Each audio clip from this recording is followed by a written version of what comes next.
শুক্রবার বিকেলে 5টে নাগাদ মালদার গাজলের 512 নম্বর জাতীয় সড়কের বিধানপল্লী এলাকায় মুখ্যমন্ত্রী মমতা বন্দ্যোপাধ্যায়ের কুশপুতুল দাহ করেন গাজল বিজেপির পক্ষ থেকে। এই কর্মসূচিতে উপস্থিত ছিলেন গাজল মণ্ডল 1 নম্বর বিজেপি সভাপতি নিহার মণ্ডল, গাজল 1 নম্বর গ্রাম পঞ্চায়েতের উপপ্রধান প্রদ্যুৎ কুমার সর্দার, জেলা নেতা জয়দেব সাহার নেত্রী কাজলী পোদ্দার দাস, গাজল 1 নম্বর অঞ্চলে বিশিষ্ট সমাজসেবী শ্যামল সরকার, সমরেশ সরকার, কালীপদ সরকার, বিশ্বজিৎ সরকার, জীবন সরকার, জেলা মোর্চার গৌতম মণ্ডল সহ অন্যান্যরা। বিজেপি নেতৃত্ব জানিয়েছেন, ভারতের সবচেয়ে বড় মেলা কুম্ভ হচ্ছে, সেখানে অনেক ভিড় হচ্ছে। ওই মেলাকে ঘিরে নিয়ে কটাক্ষ করে বলছেন মৃত্যু কুম্ভ।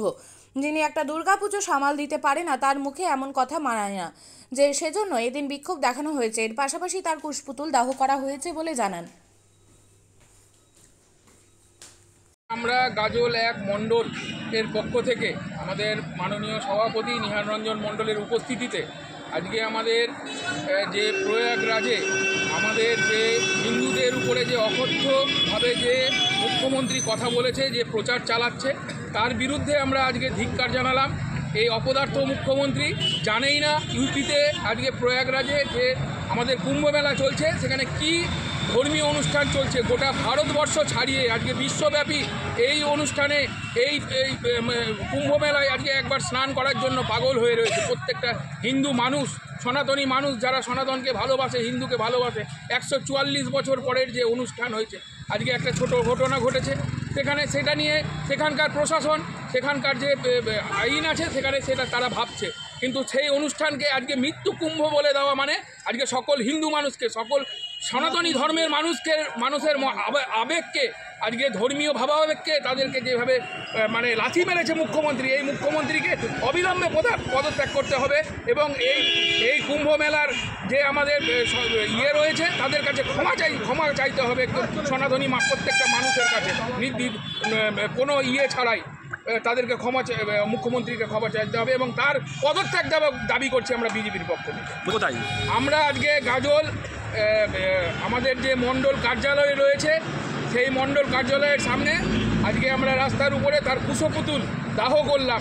আগামী দিনে এই কুশপুতুল দাহ করার প্রয়োজন পড়বে না, মানুষ এর উত্তর দিয়ে দিবে সঠিকভাবে। আগামী দিনে 26-এর ভোট রয়েছে। দিল্লিতে যেমন সরকারকে নাস্তা নাবুদ হয়ে গেছে, সরকার উল্টে গেল কীভাবে দেখলে, কোনো ছাড়াই। যেখানে বলেছিল যে মোদিজিকে 2বার জন্ম নিতে হবে, কিন্তু দেখুন এই জন্মেই দেখিয়ে দিল কীভাবে দিল্লি দখল করা যায়। এই মুখ্যমন্ত্রীকেও সাধারণ মানুষ, সাধারণ হিন্দু সমাজ, সনাতনী প্রত্যেকটা মানুষ দেখিয়ে দিবে কীভাবে এই গদি উল্টে দেওয়া যায়। এই মুখ্যমন্ত্রী আজ আমাদের পশ্চিমবঙ্গে আর প্রয়োজন না। এই একটা অন্য ধর্মের প্রতি আপ্লুত হয়ে গেছেন। হিন্দু ধর্ম, সনাতনের ধর্মের প্রতি কোনো এনার ভালোবাসা নেই। উনি অন্য ধর্মের দুধেল গাইদেরকে খুঁজে বেড়াক, হিন্দু ধর্মের মানুষদেরকে ওনাকে নিয়ে ভাবতে হবে না। আমরা আমাদের ভেবে নিয়েছি, মানুষ ভেবে নিয়েছে। আজকে তার প্রভাব পড়ে গেছে দিল্লিতে। দেখে নিন প্রয়াগরাজ, দেখে নিন যেখানে হচ্ছে আমাদের কুম্ভ মেলা চলছে, যেখানে মানুষ স্নান করছে দলে দলে। ওনার দলের দেখেছেন যে কিছুদিন আগে যে আমাদের সংসদ তারা গিয়ে স্নান করছেন পুকুরে। আপনারা জানেন কিছুদিন আগে মুখ্যমন্ত্রী আমাদের যে হিন্দু সনাতন ধর্মের যে মানে সর্ববৃহত্তম মেলা যে কুম্ভ মেলা, সেই কুম্ভ মেলাকে মৃত্যু মেলা বলেছে। যে মুখ্যমন্ত্রী সামান্য একটা দুর্গা মেলা সামলাতে পারে না, সেই কুম্ভ মেলাকে কী করে মৃত্যু মেলা বলে, তার জন্য তার কুশপুতুল দাহ আজকে করলাম। আমরা মুখ্যমন্ত্রীকে ধিক্কার জানাই এবং মুখ্যমন্ত্রী শীঘ্রই যেন পদত্যাগ করে, গোটা ভারতবর্ষের হিন্দু মুখ্যমন্ত্রীর পদত্যাগ চাইছে। তার অঙ্গ হিসাবে আমরা আজকে গাজল ভারতীয় জনতা পার্টির পক্ষ থেকে, গাজল মণ্ডল 1-এর পক্ষ থেকে আমরা এই গাজলে এখানে আমরা মুখ্যমন্ত্রী দেখালাম। আপনার নাম? আমার নাম নিহার রঞ্জন মণ্ডল, আমি গাজল মণ্ডল 1-এর সভাপতি। শিক্ষাই জাতির মেরুদণ্ড। ছোট ছোট শিশুদের প্রাথমিক শিক্ষা পরিপূর্ণ না হলে আগামীতে সেই শিশুরা সঠিক পথে চলতে গিয়ে হোঁচট খায়। শিশুদের এই শিক্ষার প্রয়োজনীয়তাকে সামনে রেখেই গত 1 বছর ধরে পরিষেবা দিয়ে চলেছে জিনিয়াস এডুকেয়ার একাডেমি। শিশুদের অত্যাধুনিক শিক্ষায় শিক্ষিত করে তোলার একমাত্র বিশ্বস্ত প্রতিষ্ঠান এই একাডেমি। এখানে অভিজ্ঞ শিক্ষক শিক্ষিকা দ্বারা যত্ন সহকারে মাতৃভাষা বাংলা মাধ্যমে পড়ুয়াদের শিক্ষা দেওয়া হয়। একেবারে খেলার ছলে বিনোদনমূলকভাবে বাচ্চাদের এখানে পাঠ দেওয়া হয়। পড়াশোনার পাশাপাশি বাচ্চাদের বিনোদনের ব্যবস্থাও রয়েছে এখানে। তাই আপনার বাচ্চাকে ছোট থেকে অভিনব শিক্ষায় শিক্ষিত করে মানুষের মতো মানুষ করে তুলতে হলে এই শিক্ষা প্রতিষ্ঠানের উপরে ভরসা করতেই হবে। আমাদের ঠিকানা জিনিয়াস এডুকেয়ার একাডেমি, স্থান ঘুঘুডাঙ্গা মোড়, পোস্ট ভূপালপুর, রায়গঞ্জ, উত্তর দিনাজপুর।